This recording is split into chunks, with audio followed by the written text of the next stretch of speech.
miarahaba tsika rehetrarehetra ny tokantrano tsirairay avy anty ary togasondray ato amin'ny chaîne tsika azadino ny manao commentaire azadino ihany koa ny manao partage azadino ny miabony androany ny resaka ho resantsika dia iresaka manodididina ity aretina zay miparitaka etsiroty manodididina n'izay resaka ho resantsika sy ny zavatra zay mifandraindraiky am'izay ny toerana ny atombony zany aretina zany ny olona izay manao izany aretina zany ireo karazan'olona na fikambanana izay niara-ny asa na molavola zany aretina zany ary inona ny antony inona ny tanjona tian'izy ireo atao inona ihany koa zava-hitranga aty aorina ho an'izay nangataka resaka vidéo fivavahana sy amanaraka ataoko le resaka vidéo mikasika resaka fivavahana satria misy zavatra maro be mikasika zany fivavahana zany tsy de tiako ivalaparana satria eto ambony tany dia maro dia maro ny fivavahana eto ambony tany ary samy manao ny azy samy marina daholo ary samy mitazona ny azy ka io resaka fivavahana io mampisy ady maro dia maro eto amin'izao tontolo zao mampisy korotana maro dia maro eto amin'izao tontolo zao nefany samy zavatra iray aby no nipoiran'ireo fivavahana miparitaka ireo fa ny antony de nampisarasarana ohatran'ny fisarana mampisarabazana ny olona amin'izao fotoana zao mba tsy fampiaona ny baiboly napidirina tany Madagasikara tamin'ny taona roapolo sy valonjato sy arivo ary ireo teratany galois no niditra tany Madagasikara teratany galois izay tao amin'ny fiangonana protestante David Jones sy Thomas Bevan nanaran'ireo nitondra zany baiboly zany tany Madagasikara dia araka nitereniko isan'andro ireo karazana missionnaire ireo ihany koa no nitondra ireo baiboly ireo izay natao mba angalana ny toerana izay tian'izy ireo ho alaina ho zanahana izay ny antony ny mo na ny fiteny ny poirany zany mo hoe bible zany dia teny latina izay teny latina biblion na biblios ny poirany zany teny zany ary ny poitra avy tamin'ny fiteny hoe fifangaroana boky izay misy teny marobe misy teny maromaro milaza prédiction milaza ohabolana milaza zavatra maromaro ao anatiny ary boky izay nivoaka avy tany amin'ny biblioteka no natonga azy natao hoe biblia biblios biblion biblia ary avy amin'izany biblia zany no natonga azy natao hoe bibla taty aorina rehefa niraisin'ireo frantsay ny anarany ary bible ny anarany amin'ny teny anglais baiboly izy amin'ny teny gasy satria ireo missionnaire galois avy any pays de Galles avy any Angleterre ihany no nitondra zany tany ka avy amin'izay anarana hoe bible amin'ny teny anglais no natonga azy natao baiboly tany a Madagasikara ny fiteny hoe fivavahana na religion kosa indray dia mbola fiteny latina ihany latin zany hoe religare na religare ny fiantsoana azy tamin'izany fotoana zany ny religare dia relier na relier les gens ny dikany ny atona hoe religion ary navadika teny français izy de lasa natao religion amin'ny teny anglais religion zany hoe teny nipoitra avy tany amin'ny teny latina daholo ireo rehetrarehetra ireo ary misy fandraisany amin'ireo fivavahana miparitaka etsero ireo ny fivavahana tafiditra tany Madagasikara voalohany dia ny islam izay tafiditra tany amin'ny Madagasikara taloha fa saingy nalaklefy noho ny fidiran'ireo anglisy ireo izay nanjanaka voalohany ny Madagasikara dia ny protestante ary nilefy ihany koa zany protestante zany rehefa azo ny frantsay izay katolika taty aorina mifandraiky amin'izany daholo ny resaka coronavirus io resantsika satria raha ireo resaka fivavahana ireo no ny saratsaraka lasa nanana tokony na fivavahana maro isan-karazany, misy na tokony katolika, misy na tokony protestanta, misy na tokony islam, misy na tokony azetika, bouddha, syri, shiva sy ny tariny, dia mifandraika amin'izao zavatra mahazo antsika amin'izao fotoana zao dia avy amin'ity virus iray ity, satria no sarasarana ohatr'izany ireo fivavahana ireo mba mora andidiana, mora itondrana sy ibakoana olona karazan'olona. Zay le teneniko amin'ny vaovao amin'ny vidéo nataoko taloha, ireo hoe diviser pour régner ou diviser pour mieux régner, zany hoe sarasarana. De zao mahazo atsika zao mila confinena amin'ny trano ny fianakaviana iray, mila confinena any amin'ny toerana idina ny frontière mba mora andidina sy ibaikoana ny olona. Tsy vaovaovao izany fa efa nisy tany aloha tany amin'ny guerre mondiale, première guerre mondiale, de efa nisy ny zavatra mitovy amin'izany. Ary raha ohatra ka iresaka atsika ny fanidina ny frontière dia tsy ho solution mihitsy, satria na hidy ny frontière na tsy hidy tsy de misy dikany amin'ireto mpikaroka reto ny anaparitaka izany virus zany any amin'ny toerana na firenena anankiray. Satria raha maharaka ny vidéo ataoko isan'andro dia tany aloha efa niresaka projet ARP sy ny projet Phoenix izay nampiasaina ny baikoana ireo vietnamien tany amin'ny guerre froide, ny baikoana ireo amerikana ny vietnamien, satria saika anao fivoriana na grève mba tsy contre ny amerikana, de nampiasaina ny ultrason, zany hoe nampiasaina ireo naza ireo mpikaroka amerikana ny son izay alefa avy amin'ny onde nalefa ny baikoana nanajanonana izany grève saika ataony zany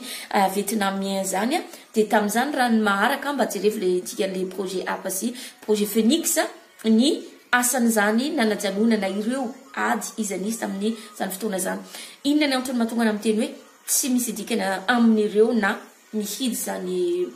frontière zany na tsy mihidy, ondy ihany de efa afaka andefasan'izy ireo aretina virus, ondy ihany de efa afaka anaovan'izy ireo ny horohorontany, ondy ihany de afaka andefasan'izy ireo tsunami na izay tsy ny atao. Ary na zany resaka fanafody sy resaka vaccin zany tsy misy dikany amin'reto mpikaroka reto, satria manao base spatiale any amin'ny espace vitan'izy ireo, manao site touristique any amin'ny espace vitan'izy ireo, ka niahita fanafody ve tsy vitany, tsy misy dikany amin'izany. Fa matona atao le izy dia mpiantony, misy dikany, satria tamin'ny teny tamin'ny vidéo nataoko le resaka 3e guerre mondiale, raha izao zavatra manjoa antsika mianakavy zao dia ka mamino fa tokony mba eritreritra ihany tsika fa mino angamba fa tsy misy angamba ny ray mitena hoe 3e guerre mondiale, satria raha ity bactérie, raha ity virus ity dia virus izay efa nomanina tany amin'ny 1800 namoronana ity virus iray ity. Ireo zavatra ireo na ny resaka Bible na ny resaka zavatra hafa dia misy prédiction zay efa fantatry ny olona tany aloha be tany. Raha iresaka zavatra hoe Bible, baiboly tenentsika hoe zavatra efa misoratra ao anaty baiboly daholo ny zavatra mitranga, satria tezitran'Andriamanitra na ho avy Jesosy Kristy, dia raha ohatra ka resaka ohatr'izay hoe misy prédiction de ankinina amin'iny ao daholo ny saina. Misy karazana prédiction izay nisy tany aloha be tany, na ireo film resantsika ireo jerevantsika ireo na dessin animé jerevantsika ireo, tsy hoe coïncidence fa prédiction efa fantatry n'ireo olona ireo mampandre ny être humain, fa no mahakomplike atsika dia sarotra amintsika no mandray azy, satria raisitsika mora kely fotsiny hoe zavatra amaivantsika, zany hoe zavatra tsy misy le izy fa zavatra coïncidence na film na dessin animé ka tsy misy dikany zany. Tany amin'ny 1981 dia nisy boky iray nosoratany Dean Ray Koontz, izay lehilahy anankiray teraka tamin'ny taona 1945 tany Everett tany Pennsylvanie dia nanoratra tantara boky anankiray Eyes of the Darkness amin'ny teny anglais, les yeux des ténèbres na ny masony aizina dia nosoratany ity Dean Ray Koontz ity tamin'ny 1981 ary naveriny nosoratana indray tamin'ny 1988. Izany boky zany dia ny tantarany ity rangaty loha mpanoratra tantara science fiction. Fa tanatin'ity boky ity dia ny tantarany ity virus izay misy amin'izao fotoana izao ity tany amin'ny taona 1988 zany hoe efapolo taona tany aorina dia efa fantatry ity Dean Koontz ity ny ity virus izay misy tany Wuhan na ny toerana misy izany any Chine nanovana izany tany Chine dia fantany. No resahany ity Dean Koontz ity ao anatin'izany boky zany dia no resahany ao hoe misy virus bactériologique izay natao nototosaina any Wuhan any Chine izay asa tanan'ireo laboratoire soviétique ary iarahana miasa amin'ny orinasa amerikanina ary misy orinasa amerikanina miaraka amin'ny orinasa israélien izay nanome tetim-bola anatotosana izany fanomanana famoronana virus bactériologique zany izay ty virus na microscopique tsy mahita azy. Ny anarany izany virus zany nataonyty mpanoratra boky ity dia Wuhan-400. Wuhan-400 ny anarany zany virus izany ary tamin'izany taona 1988 zany efapolo taona lasa dia efa niteny izy hoe ity virus ity dia hipoitra amin'ny 2020 maromaro zany population izay ho aripaky ity virus iray ity ary amin'ny alalan'izany virus zany no azahoana fitadiavam-bola be mba ahanaovan'izy ireo ny vaksiny. Misy ihany koa film anankiray mifandraindraiky amin'izany dia raha ho an'izay efa nijery l'armée de 12 singes dia mifandraindraiky amin'ity virus ity ihany koa ny zavatra tantarainy l'armée de 12 singes. Raha resaka film ihany koa ny filmany The Walking Dead dia zao iarahantsika miaina zao dia miady amin'ny resaka fitadiavana sakafo. Raha ny aty France fotsiny zao dia nakasary vitsivitsy kely za atoroko anareo fa milahatra presque 1 kilomètre filaharana andeha hividy sakafo.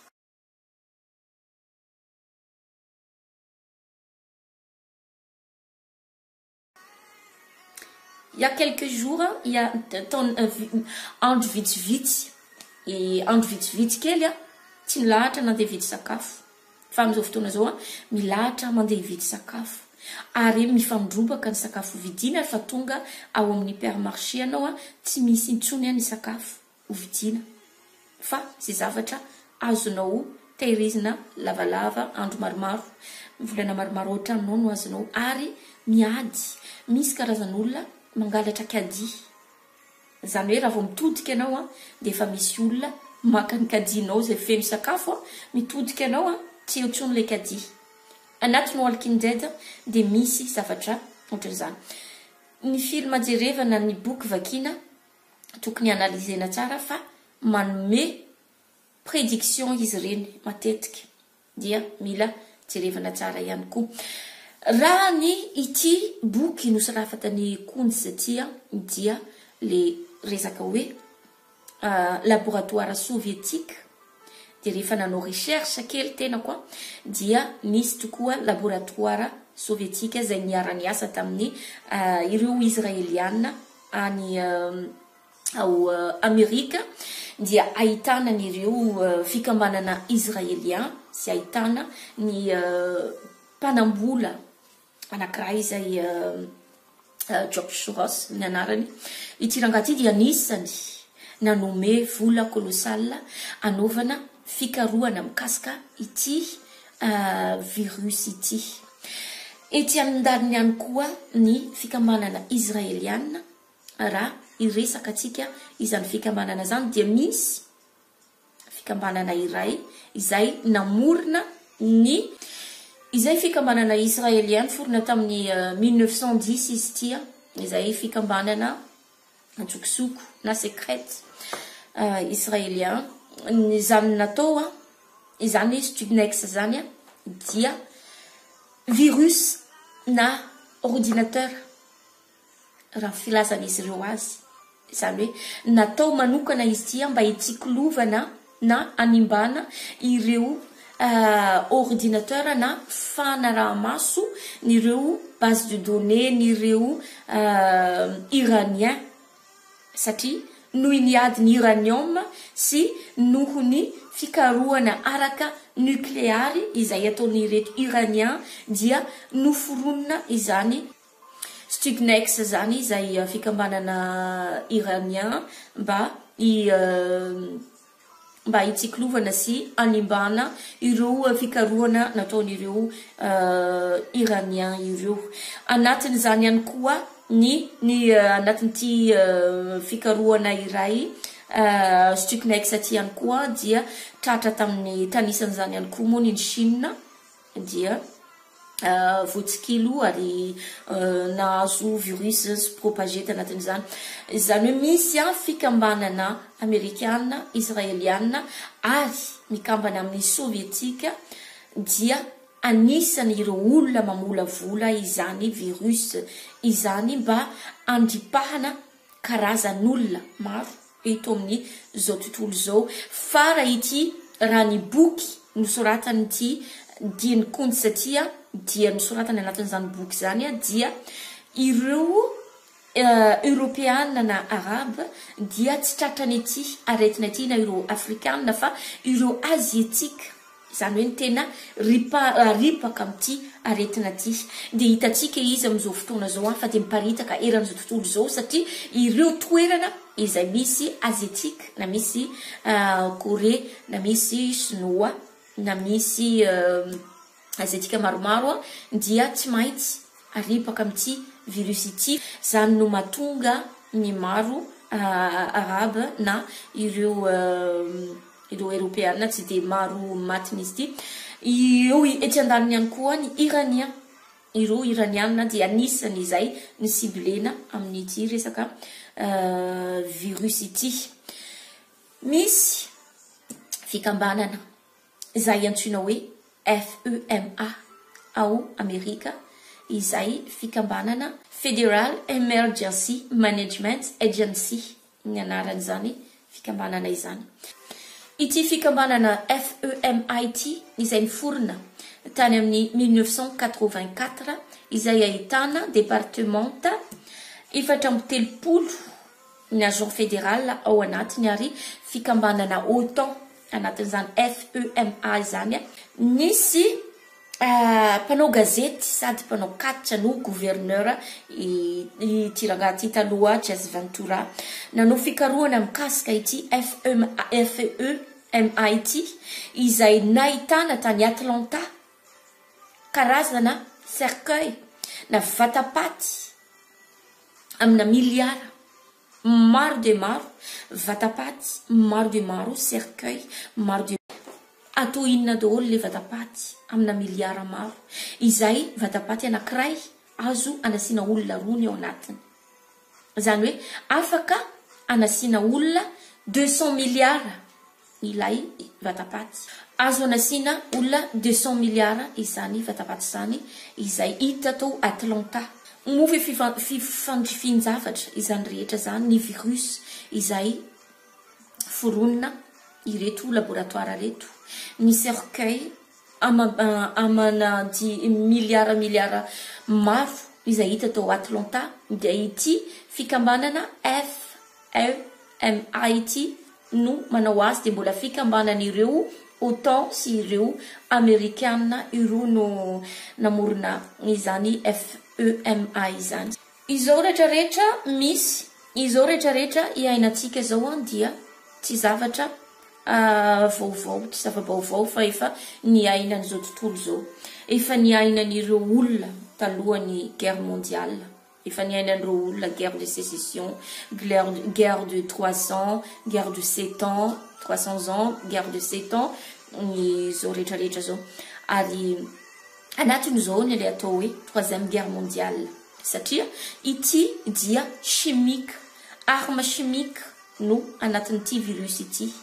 Ary tsy anatin'le virus hoe mila mifandray tanana irerianty fa iny anabakabaka no misy azy. Ary mbola ireto karazana fikambanana amerikana, israeliana, sovietika ireto ihany no mamolavola izany zavatra zany. Ary anatin'izany eo daholo na ny Studnex, na ny NASA, na ny Phoenix, na ny DOD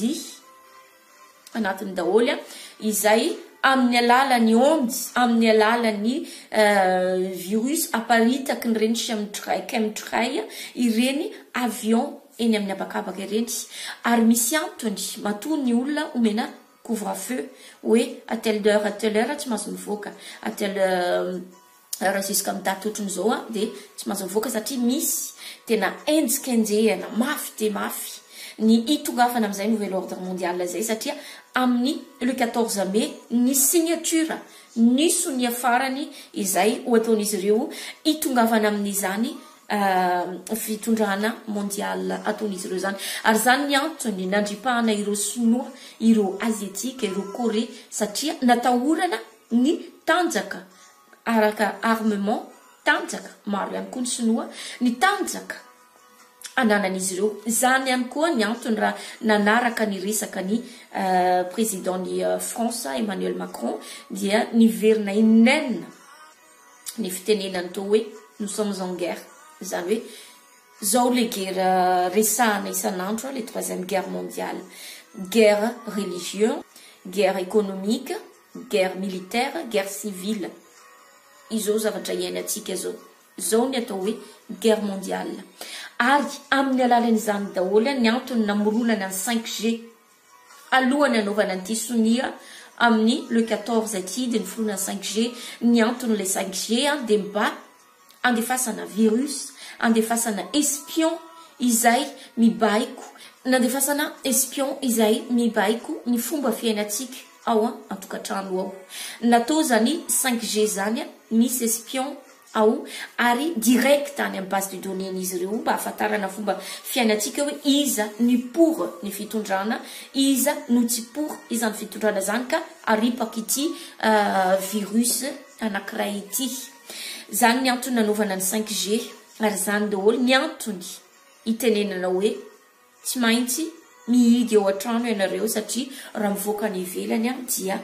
mahazo lamande, mandoa lamande. Raha mivoaka ny ivelany dia ampidirina prison. Nila ho jerevan'izy ireo ny fomba ibaikona hoe manahoana ny baikona andaitra ave le tetika ibaikona itondrana ny rehetra olona reto anaovantsika le monnaie unique. Rehefa tsisy tsony ny sakafo tsisy lana tsony ny vola dia avoaka amin'izay le monnaie unique. Rehefa avy eo apetraka anatin'ny trano iray fianakaviana iray dia lasa tsy mifankatsoky itsony satria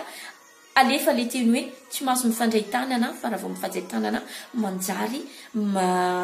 idiran'le virus, manjary marary dia mamparary ny manodidina anao. Lasa tsy mifankatoko ny mpianakavy, lasa tsy mifankahita ny mpinamana sy ny mpianakavy. Misy sarabazana ny rehetrarehetra ohatra ny nampisarabazana ny fiangonana samy misy tsitokotokona fiangonana maromaro zay anankiray. Ny politika samy manana ny politikany zay anankiroa. Zao tsika ny fahatelony ilay olombelona eto ambony tany mihitsy no sarahana tsy vitany idina ny frontière an'izy rehetrarehetra. Hita tsara mihitsy hoe olona iray ihany no mandidy azy ireo satria ny raha ny filazana nataon'ireo olona ireo na ny any Amerika na ny any Madagasikara na aty Europe dia zavatra iray ihany no zavatra tantarain'ireo resan'ireo olona ireo fa samy amin'ny langue ampiasainy fotsiny. Idina ny frontière dia amin'izao daty dia mandritra ny iray volana dia zao ny atao, dia zao tsy azo atao. Hita mihitsy ny hoe voabaikin'olona anankiray ihany dia Le fahatelony zany de le fianakaviana voasarana zany a no le atao hoe diviser pour régner. Raha divisena le olona dia mora no mibaiko satria panike le olona saratsarana matahotra le olona anatin'le 5G ao an-trano mi-espionner ny fiainatsika anatin'ireo téléphone portable tactile ampiasaitsika ireo dia misy 4G misy 3G tsy hoe anafaingana ny connexionnao akory tsy zay tsy anafaingana ny connexionnao fa misy ny ijerevana ny fomba fiainanao ny fomba fieritreretanao anatin'izany daholo exemple kely anankiray rehefa miaino hira anao na mijery film na zavazavatra ohatran'izay dia rehefa eny amin'ny Google anao ohatra dia tonga dia fantatry ny Google daholo ny fombafomba ny hira zay tianao ny film zay tianao dia misy ianao tsy mitady akory ianao fa tonga dia ambanin'le zavatra jerevanao ao le zavatra tianao dia tonga dia ohatran'ny efa robotisé nefany nohony ilay espion izay mi-espionner ny fiainanao anatin'le téléphone portable anatin'le ordinateur anatin'le tablette na ny iPad izay ampiasainao izay ampiasaitsika anatin'ireny ao no ahafantarana ny fiainatsika avy amin'ny alalan'izany daholo ny antony andripahana ireo zay atahoran'izy ireo fa animba izao tontolo izao mba tsy ahatongavan'izy ireo amin'izany tanjona izay tongavany amin'izany nouvel ordre mondial na monnaie unique ny fiangonana unique ary ny fitondrana unique politique unique araky ny tenin'ny mpisanandro dia samy fianakaviana iray ihany no nisafidy ny mpitondra izay hitondra tsy natao fifantsifin-javatra fa tsy maintsy fianakaviana kely iray ao aby izy ireo satria efa fantatra ny tany aloha tany ny zavatra isy amin'izao datytsika tsy maintsy manao ohatr'izao dia tsy maintsy ohatrany olona ohatrohatran'izao zany any tokony mitondra mba hahafahantsika manatotosa izay zavatra izay ny antony raha ohatra ka hitany ity pikaroka iray mpanoratra ity dinikonjy 7 taona tany taona lasa tany ary hoe isy ity aretina ity tany Wuhan ary natao Wuhan-400 ny anaran'izany aretina zany 7 taona lasa efa hitany tiranga ity zany zavatra zany na eo ihany koa ny baiboly misy teny maromaro ao anatiny ao ny baiboly izay nivoaka avy tany boky nivoaka avy tany anatin'ny biblioteka biblion ny anarany tamin'izany fotoana zany izay tenentsika hoe ny zavatra efa ao anaty baiboly ihany ny zavatra misy amin'izao fotoana zao mba miteny amintsika hoe ho avy Andriamanitra ho avy Jesosy dia mila mitandrina oka tsy voafitaka ry olona fa tanan'olombelona nanoratra an'ireo tanan'olombelona nanoratra ity boky izay efa nahita ny aretina 7 taona lasa misy amin'izao fotoana zao sy ny zavatra rehetra inona ny antony misy karazan'olona mahafantapanta-javatra satria mampiasa ny lohany tsy manaiky voarebireby ny teknôlôjia mampiasa ny saina ny antsika rehetrarehetra eto ambony tany samy misy ao anatin'ny saina fa le fomba fampiasana azy no tsy dia haitsika loatra tsy dia ananatsika loatra mila mahakarokaroka mila mahay manao analiza dia fantatra zay zavatra tianao ho fantatra amin'izao fotoana zao natao fanahinina no amoahana ny karazana telefona teknôlôjia izay ary fomba dia ary fomba tokoa satria amin'izay mba tsy misahirana tsony ahandro ianao dia mandeha amin'ny Google hoe inona ny recette ataoko andrany inona ny zavatra ingrédient ampiasaiko raha ohatra ka zao ny zavatra tiako andrahoana raha misy zavatra teny tsy azonao ka tianao fantatra dia ao amin'ny Google zany hoe Google zany zao ny saitsika zany mahatonga azy atao hoe solotsaina zany hoe Google ny solo ny saitsika fa saitsika arefesina tsy miasa intsony ary rehefa rehetrarehetra hitanao anatin'ny Google ao rehefa verivady ianao na versipanao dia ao amin'ny Google ao ihany ianao mitady solotsaina Google fa ny saina tsy miasa intsony ka misy karazan'olona tsy dia ohatran'izay tsy dia mandany andro amin'ny Google fa mampiasa ny sainy misy karazan'olona ohatran'izany ary ireto karazan'olona zay nanoratra ireto dia anisany ohatran'izay ny Bibla izay nivoaka avy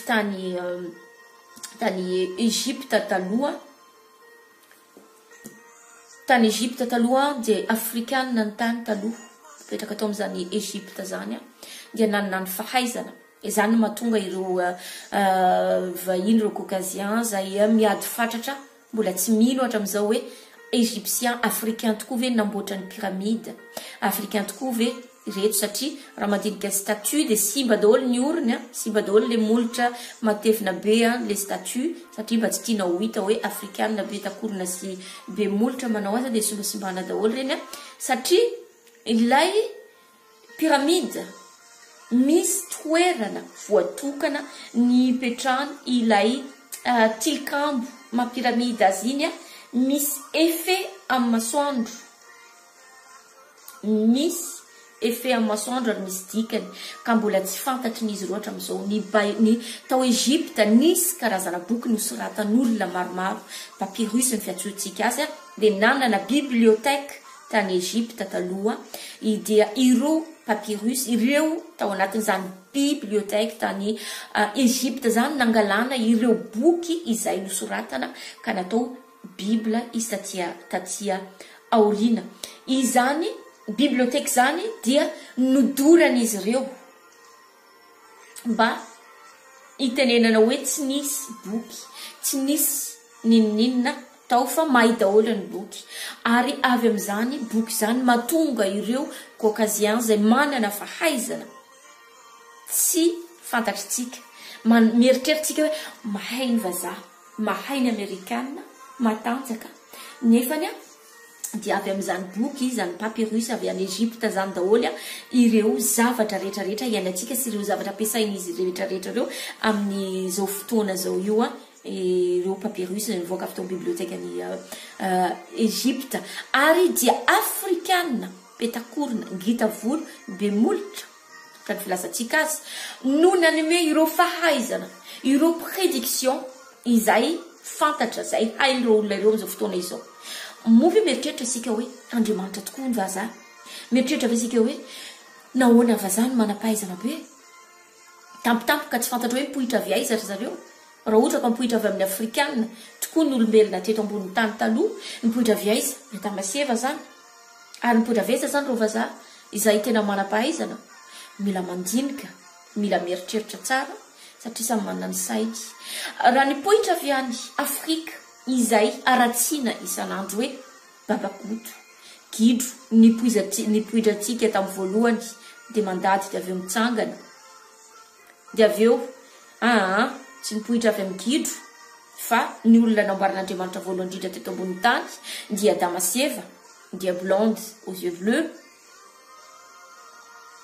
dia avy eo tsy fantatra intsony mila mandinika satria le loha samy manana azavelay Google no anao ny solotsainao ampiasao Google mba anaovana recherche zavatra anatsara zavatra fa tsy Google no ampiasaina ny saina juste mivérifier date na mivérifier anarana zay fampiasako ny Google zany ny olona mamaky manaraka ny info éveil sy ny canto info misy karazan'olona mitahiry an'le vaovao ao an-tsaina le vidéo ao an-tsaina fa misy karazan'olona mijery fotsiny fa tsy fantany zavatra resaiko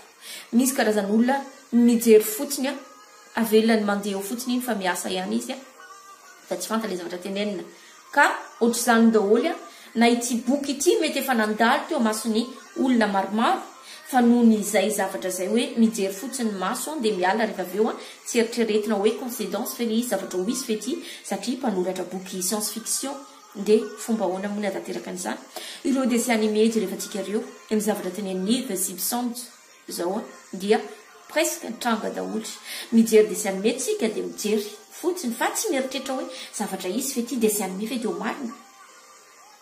film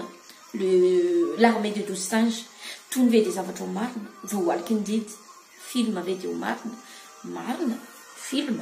boky mety vehivavy mitatatata eto amin'ny réseaux sociaux mety sy dikany na mety enona fotsiny fa ny fomba fataoko rehefa mijery boky na mamaky boky na mijery film na mijery documentaire dia manao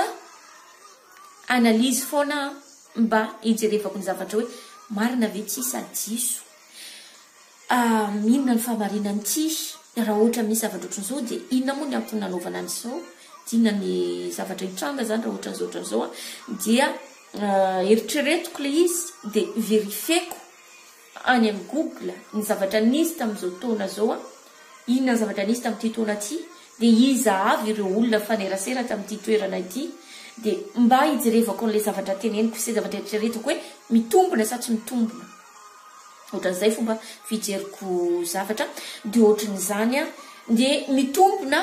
ilay zavatra soratany ity boky iray ity hoe laboratoire any Chine izay laboratoire soviétique izay iarahana miasa amin'ny américain sy israélien izay namorona aretina virus bactériologique izay andripahana karazan'olona eto ambonin'ny ty tany ity ary mitompona ihany koa zay satria raha ny tena hita fa maro matiny ity virus ity dia ireo iraniana, ireo asiatique dia ny Chine sy ny Corée. Ireo zany tena maro satria namboarina le bactériologie izay gène n'ireo génétique n'ireo olona ireo zany tena vizena anatin'izany virus zany ary ny antony confinenantsika dia mba hitongavan'izy ireo amin'izany mba mora hibaikona izao tontolo izao